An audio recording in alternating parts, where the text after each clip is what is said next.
El infierno.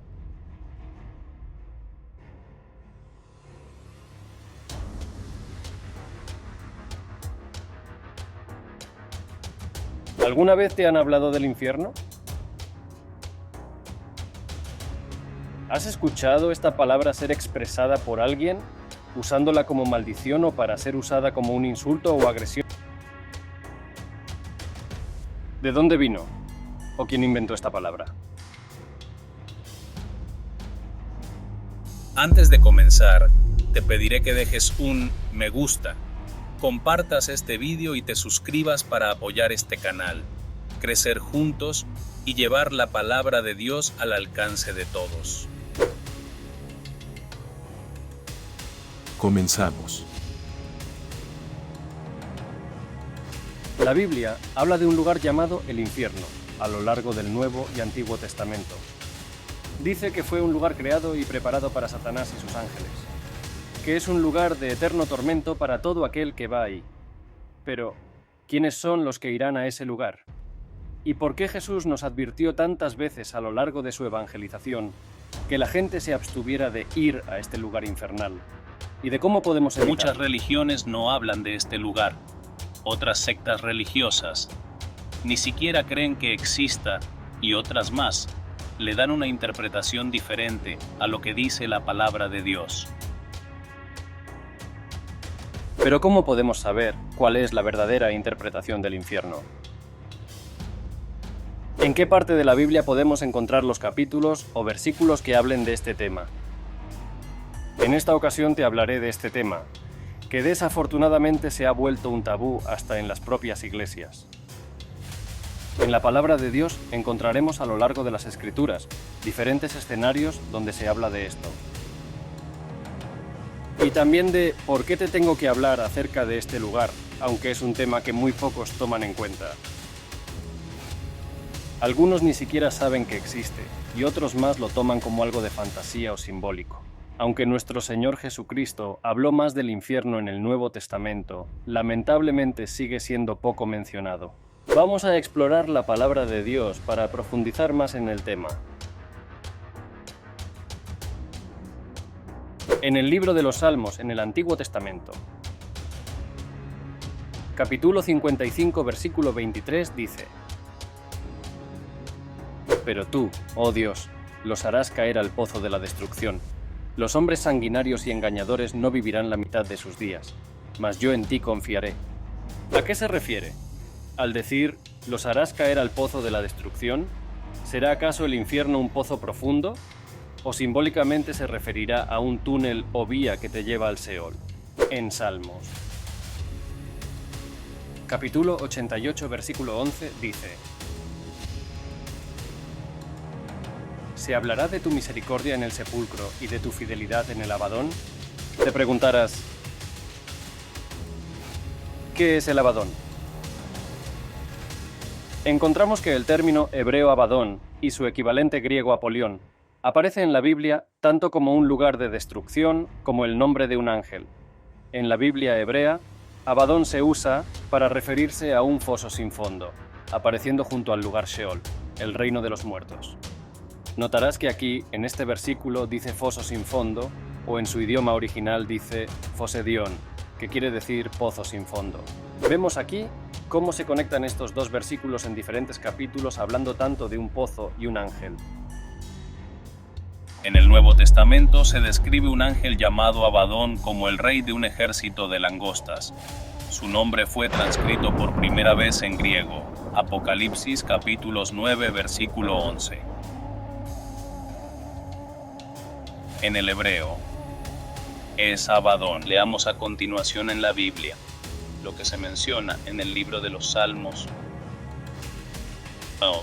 El quinto ángel tocó la trompeta, y vi una estrella que cayó del cielo a la tierra, y se le dio la llave del pozo del abismo. Y abrió el pozo del abismo, y subió humo del pozo como humo de un gran horno. Y se oscureció el sol y el aire por el humo del pozo. Y del humo salieron langostas sobre la tierra, y se les dio poder, como tienen poder los escorpiones de la tierra. Y se les mandó que no dañasen a la hierba de la tierra, ni a cosa verde alguna, ni a ningún árbol, sino solamente a los hombres que no tuviesen el sello de Dios en sus frentes. Y les fue dado, no que los matasen, sino que los atormentasen 5 meses. Y su tormento era como tormento de escorpión cuando hiere al hombre. Y en aquellos días los hombres buscarán la muerte, pero no la hallarán, y desearán morir, pero la muerte huirá de ellos. El aspecto de las langostas era semejante a caballos preparados para la guerra. En las cabezas tenían como coronas de oro, sus caras eran como caras humanas, tenían cabello como cabello de mujer, sus dientes eran como de leones, tenían corazas como corazas de hierro. El ruido de sus alas era como el estruendo de muchos carros de caballos corriendo a la batalla. Tenían colas como de escorpiones, y también aguijones, y en sus colas tenían poder para dañar a los hombres durante 5 meses, y tienen por rey sobre ellos al ángel del abismo, cuyo nombre en hebreo es Abadón, y en griego Apolión. En este capítulo la Biblia nos enseña que lo que está escrito en el libro de los Salmos no solo es simbólico, sino que también podemos comprobar que realmente existe un ángel caído de nombre Apolión. Desde la creación del universo y en la eternidad, al principio de todo, la Biblia nos da un conocimiento de una batalla que surgió antes de que Dios decidiera crear al ser humano. La Biblia no especifica a detalle como tal cuántos ángeles fueron expulsados del cielo junto con Lucifer, pero en el libro apócrifo de Enoc se habla de este tema, y aunque no es un libro que haya sido aprobado por el canon bíblico, para integrarlo a la santa palabra de Dios, creo que es importante leer lo que ahí está escrito, y también veremos cómo ambos se relacionan mucho. Leemos en el libro de Enoc, capítulo 6, versículo 1, que dice así: Y sucedió que cuando los hijos de los hombres se multiplicaron, en aquellos días nacieron hijas hermosas, y los ángeles, los hijos del cielo, las vieron y las desearon, y se dijeron unos a otros: Venid, escojamos esposas de entre los hijos de los hombres y engendramos hijos.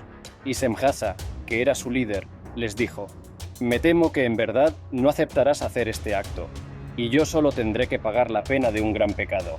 Y todos le respondieron y dijeron: Hagamos todos un juramento y comprometámonos todos por imprecaciones mutuas a no abandonar este plan, sino a hacer esta cosa. Entonces juraron todos juntos y se obligaron por imprecaciones mutuas sobre ello.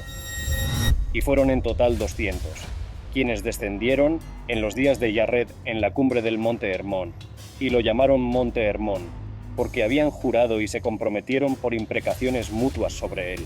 Queda claro en este capítulo la rebeldía que hubo por parte de ellos hacia Dios por su avaricia y por codiciar cosas que no eran lícitas para ellos. La desobediencia a Dios desde el principio nos muestra la gran condena que podemos acarrear hacia nuestras vidas. En el Evangelio de Mateo capítulo 25, versículo 41, la palabra de Dios nos especifica qué pasó después con los ángeles caídos y el lugar en que Dios decidió ponerlos. Entonces dirá también a los de la izquierda: Apartaos de mí, malditos, al fuego eterno preparado para el diablo y sus ángeles. Porque tuve hambre, y no me disteis de comer. Tuve sed, y no me disteis de beber. Fui forastero, y no me recogisteis. Estuve desnudo, y no me cubristeis. Enfermo, y en la cárcel, y no me visitasteis. Entonces también ellos le responderán diciendo: Señor, ¿cuándo te vimos hambriento, sediento, forastero, desnudo, enfermo o en la cárcel y no te servimos? Entonces les responderá diciendo: De cierto os digo que en cuanto no lo hicisteis a uno de estos más pequeños, tampoco a mí lo hicisteis. E irán estos al castigo eterno, y los justos a la vida eterna. Cabe mencionar lo que está escrito en el libro de una de las organizaciones o sectas religiosas más peligrosas del mundo, que dicen lo contrario en sus escritos, contradiciendo estas mismas palabras de Jesús en el Evangelio de Mateo. Leeremos lo que está escrito en sus libros apócrifos. Jesús nunca enseñó que los seres humanos tuvieran un alma inmortal, pero sí habló muchas veces de que los muertos volverían a la vida. Si Jesús hubiera creído que las almas eran inmortales, entonces, ¿por qué dijo que los muertos resucitarían? Jesús tampoco enseñó que Dios tortura eternamente a los malvados. Al contrario, lo que dijo fue que, de tal manera amó Dios al mundo, que ha dado a su Hijo unigénito, para que todo aquel que en Él cree, no se pierda, mas tenga vida eterna. Con estas palabras, Jesús dio a entender que quienes no creyeran en Él no tendrían vida eterna. Ahora bien, si lo que en realidad quería decir es que sí vivirían eternamente, pero en un infierno de fuego, ¿por qué no lo dijo así? Tal como hemos visto, la doctrina de que el infierno es un lugar de tormento no está basada en la Biblia. En realidad es una creencia pagana disfrazada de enseñanza cristiana. Está claro, entonces, que Dios no atormenta a nadie en el infierno por la eternidad. Pues bien, ahora que usted ya sabe la verdad acerca del infierno, ¿cómo influye este hecho en su relación con Dios? En este escrito encontramos en sus doctrinas que lo que tratan de hacer es desaparecer en su totalidad la existencia de un lugar de tormento que fue preparado para los ángeles caídos y para los demonios. Ellos enfatizan que Dios es demasiado bueno para torturar a alguien eternamente y que las almas no pueden ser torturadas porque son espirituales. Veamos entonces en el libro de Lucas, capítulo 16, versículo 19, un evento del cual Jesús les habló a sus discípulos. Había un hombre rico, que se vestía de púrpura y de lino fino, y hacía cada día un banquete con esplendidez. Había también un mendigo llamado Lázaro, que estaba echado a la puerta de aquel, lleno de llagas, y ansiaba saciarse de las migajas que caían de la mesa del rico, y aun los perros venían y le lamían las llagas. Aconteció que murió el mendigo, y fue llevado por los ángeles al seno de Abraham, y murió también el rico, y fue sepultado. Y en el Hades alzó sus ojos, estando en tormentos, y vio de lejos a Abraham y a Lázaro en su seno. Entonces él, dando voces, dijo: Padre Abraham, ten misericordia de mí, y envía a Lázaro para que moje la punta de su dedo en agua, y refresque mi lengua, porque estoy atormentado en esta llama. Pero Abraham le dijo: Hijo, acuérdate que recibiste tus bienes en tu vida, y Lázaro también males, pero ahora éste está consolado aquí, y tú atormentado. Además de todo esto, una gran sima está puesta entre nosotros y vosotros, de manera que los que quisieren pasar de aquí a vosotros, no pueden, ni de allá pasar acá. Entonces le dijo: Te ruego, pues, Padre, que le envíes a la casa de mi padre, porque tengo 5 hermanos, para que les testifique, a fin de que no vengan ellos también a este lugar de tormento. Y Abraham le dijo: A Moisés y a los profetas tienen, óiganlos. Él entonces dijo: No, padre Abraham, pero si alguno de ellos está entre los muertos, se arrepentirán. Mas Abraham le dijo: Si no oyen a Moisés y a los profetas, tampoco se perseguirán aunque alguno se levantare de los muertos. Jesús enseñó claramente varias cosas en este relato que debemos tomar en cuenta y debemos compararlo con lo que otras sectas enseñan. Entendamos que aquí no se habla de una parábola, pues no se está comparando en ningún momento a una semejanza y tampoco se usan nombres ficticios. Aquí se menciona al hombre rico, al mendigo llamado Lázaro y al padre Abraham. Y también nos revela que al morir no es el cuerpo el que desciende al infierno, sino más bien el alma es la que sigue con vida. Analicemos este ejemplo cuidadosamente. La Biblia nos enseña que al morir, al cuerpo se le sepulta, y surge una descomposición del mismo, y los gusanos se lo comen, pero aún se tiene mucha sed, y también pueden lamentarse en el infierno y piden piedad.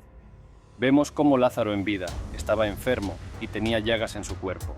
Aquí podemos ver claramente que nuestra memoria no está almacenada en el cerebro, pues si al morir nuestro cerebro muere, ¿cómo puede seguir teniendo una persona memoria o sentimientos y llagas, mismas que al morir se quedaron en el cuerpo? El alma que va al infierno experimenta todos estos dolores y sentimientos y hasta se multiplican 1000 veces más. Para comprobar esto, analicemos el siguiente ejemplo usando la vida de un animal. Por ejemplo, un perro tiene cuerpo y alma, pero no tiene espíritu.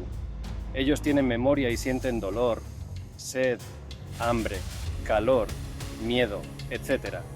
Pero no tienen espíritu, ya que en el espíritu es de la forma en que se adora a Dios, tal como Jesús se lo menciona a la mujer samaritana en el Evangelio de Juan capítulo 4, versículo 23 en adelante.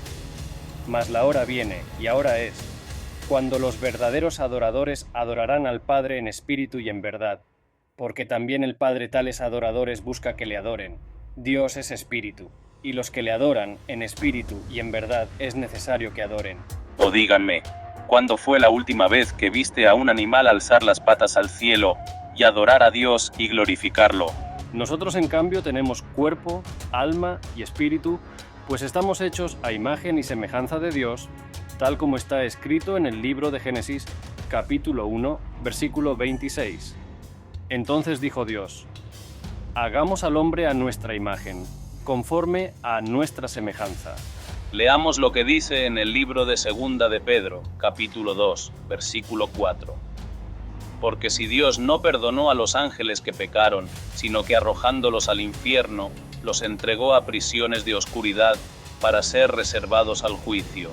Y si no perdonó al mundo antiguo, sino que guardó a Noé, pregonero de justicia, con otras 7 personas, trayendo el diluvio sobre el mundo de los impíos, y si condenó por destrucción a las ciudades de Sodoma y de Gomorra, reduciéndolas a ceniza, y poniéndolas de ejemplo a los que habían de vivir impíamente, y libró al justo Lot, abrumado por la nefanda conducta de los malvados, porque este justo, que moraba entre ellos, afligía cada día su alma justa, viendo y oyendo los hechos inicuos de ellos. Sabe el Señor librar de tentación a los piadosos, y reservar a los injustos, para ser castigados en el día del juicio, y mayormente a aquellos que, siguiendo la carne, andan en concupiscencia e inmundicia, y desprecian el señorío. Dios, siendo amoroso y bueno, vemos aquí que sobre todo es justo, y si no hubiera consecuencia ni paga de pecado, Dios sería un monstruo que amara la iniquidad y aborrecería las justicias. Veamos un ejemplo mundano. Imaginémonos en una corte a un juez a quien le fue llevado un hombre que lastimó físicamente a una mujer y a la cual había privado de su libertad, y en la corte se le ha dictado la sentencia de muerte por su atroz acto cometido, pero luego el hombre, con remordimiento, le dijera al juez: Señor, reconozco que hice mal y me arrepiento de mi acto. Por favor, déjeme libre y le prometo portarme bien y no haré más maldades. Y el juez, tomando esto a consideración, lo dejase ir, porque él diría: yo soy un juez de amor, por lo tanto soy demasiado bueno y yo no castigo a nadie. Ve pues, sé libre y no hagas más daño. ¿Consideras que este juez sería un buen juez? ¿En donde se aplicaría la paga del pecado? ¿Acaso el juez diría a los padres de familia: no se preocupen, a este que lastimó a su hija, tarde que temprano va a morir, y al morir su pecado será perdonado? Eso no tiene ningún sentido. Y no sería un buen juez, sino más bien un verdadero monstruo de la injusticia. No te pierdas la segunda parte de este tema, que es el infierno.